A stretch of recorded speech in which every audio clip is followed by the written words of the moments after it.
Boy, it stinks down here this morning. We're at an abandoned sewer plant that they're considering reopening. So they were having trouble with this sewer treatment plant getting flooded by a river, and the river is over here.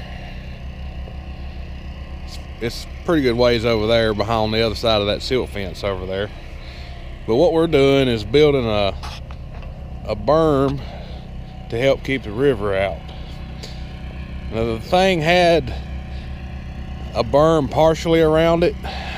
You can see the berm behind the building there, and then it got to about right in here behind my dad's service truck, and it just kind of tapered off and the berm quit.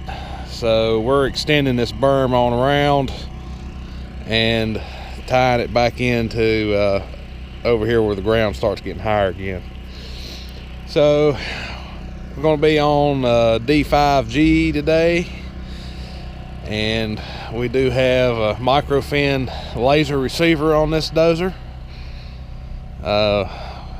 We do have a D3 with GPS on it, but we don't have a GPS map or model for this job, so we'll be using laser. It's just a simple, we have to get it up to a certain height and then just make it look good and make it mowable. So it's not like it's got to be some type of perfect grade or anything. So that's what I'm gonna be doing today, and y'all can ride along with me a little while.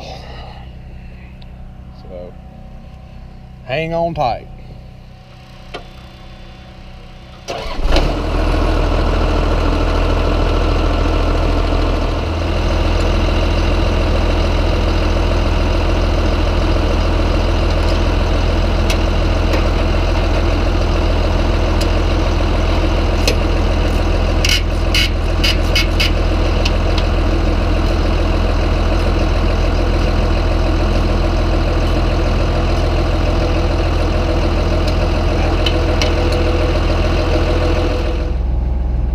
Left some more, keep going to your left.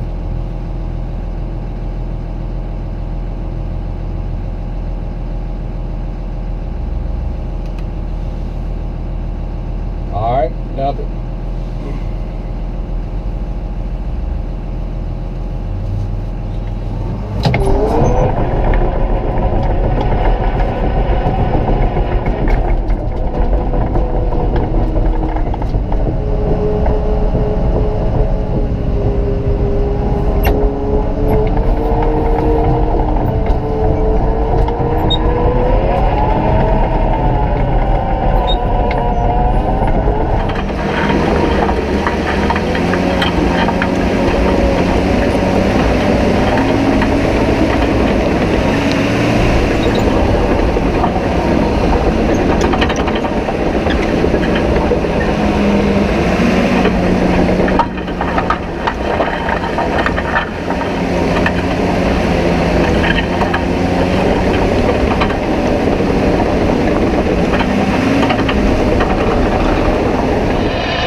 Like I said before, we're in a D5G XL, which just means extra long tracks, which just gives you some better gradability because of the length of the tracks. It doesn't tend to bounce up and down, and that causes it to be more difficult to grade with.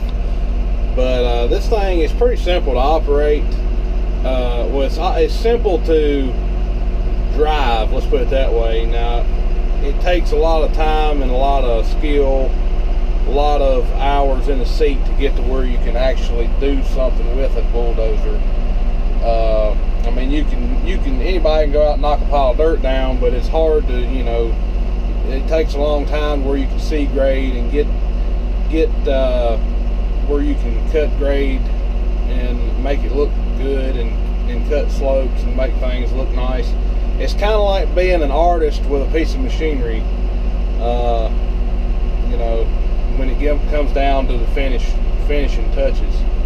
But as far as operating, you have a lever here to operate the blade, and this right here, when you pull it back, it raises the blade, push forward, lowers the blade. There's a float right there, just like in a tractor. If you want to tilt the blade to the right, you just move it to the right. Tilt the blade to the left, moving the stick to the left. And then you can angle the blade by twisting the lever. And that's a nice feature if you need to move your dirt to the left or the right. And as far as driving, a lot of people don't know this, but most all bulldozers have a de-accelerator. They don't have an accelerator, they have a de-accelerator. And what that is, see, well, I don't have my foot on it right now, and it's idling. But the only reason it's idling, excuse me, is because of this hand throttle. So I'm gonna pull this hand throttle back. You hear the engine go wide open. All right, if you want the throttle to go down, you push down with your foot, and that de-accelerates the engine. And then if you want the throttle to rev back up, you let off the throttle pedal, let off the pedal. And the reason they do that is because when you're running the dozer, you are operating it at wide open throttle more often than you are at idle. So in other words, when you start pushing dirt, you just let off the pedal and you can concentrate on working your levers and doing what you want. The only time that you need to operate the de-accelerator is to change directions, and that's why that is. So all you have to do is just briefly push the de-accelerator pedal, change directions, let off the accelerator pedal, the de-accelerator pedal, and then you're going a different direction. So that's the reason that they made bulldozers like that. They've been making them like that for years. And getting ready to dump another load of dirt.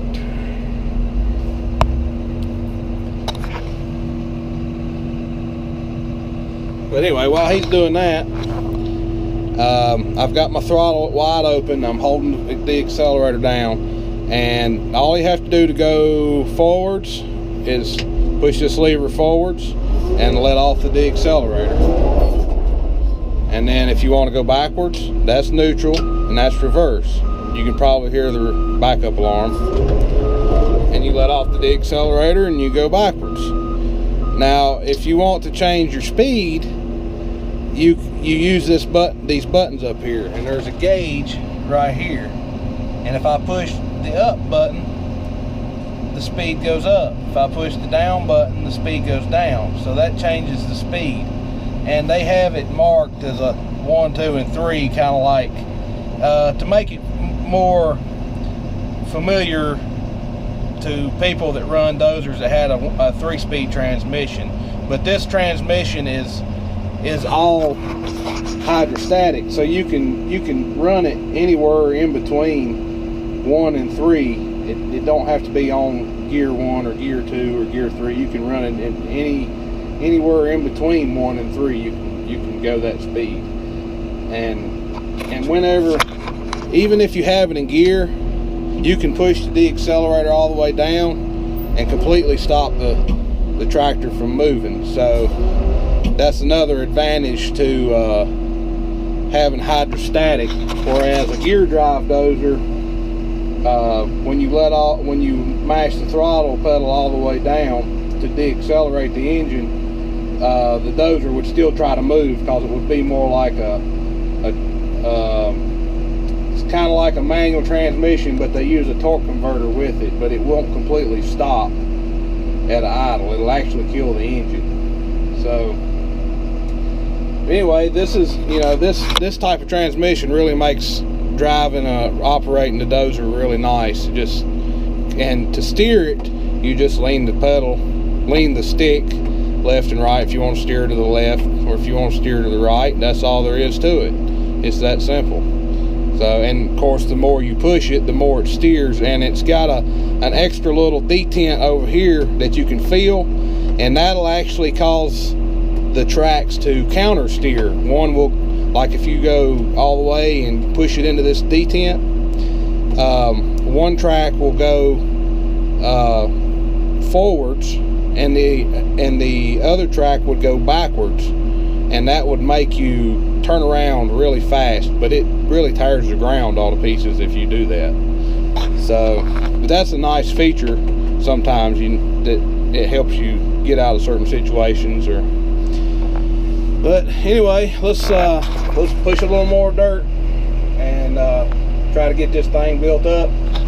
Here in a few minutes, I'm going to be getting this laser turned on, and it will actually control the hydraulics of the blade. And once I start getting close to grade, I can actually turn this box on, and the blade will take over and work up and down on its own and cut the finished grade without me having to do it. And it keeps it right on grade, and you don't have to worry about whether you have it on grade or not. You don't have to have a man out there checking the grades for you. It just does it on its own, and that's a really nice feature. But I'm not going to need that until we get up within 6 inches of grade or so. So for right now, we're just going to leave it off. All right. One thing that's kind of important that you need to know if you're ever going to do something like this, put in field dirt like this, and you have to have it compaction tested, and this does have to be compaction tested. And they don't like rocks like that in there, by the way. I'm gonna have to get that out. But what you have to do to correctly do this is you have to spread the dirt out really thin, about 8 inches, 8 to 10 inches is what they like. And you can see here that I've spread this dirt out. See, this is the lift that's been compacted, and we call these lifts. And then I've put a lift on top that's about 8 inches more dirt on top, and then Andy over there with the pad foot roller will roll it in. And that's what these compaction guys that come out here and test the density of the dirt, that's what they like to see done. They don't like to see you just start pushing in 5 foot lift of dirt and then run the roller on top of it, because the dirt, when you put it in that deep, the dirt down low doesn't get compacted. So that's why I'm doing it this way, and because it's the correct way to do it. I've been doing this for several years. I learned how to do this when I was probably 14 years old or so, and had to learn it in a very quick-like manner, because we were doing a pretty serious job, and we had about 25 dump trucks, and sometimes they would all get there at the same time and dump, and I was running the D6, and just learning how to run a dozer to do this type of thing. I mean, I'd been running a dozer for a little while, but I'd never done anything to that extent, and it didn't take long to figure out I was gonna have to get my butt in gear, let's just put it that way. So I had to learn very quickly, and my dad was out there yelling and pointing, and you got to do it this way and you got to do it that way, and that's how I learned how to do this. So, and I'm sure a lot of you that growed up working with your dad know what I'm talking about.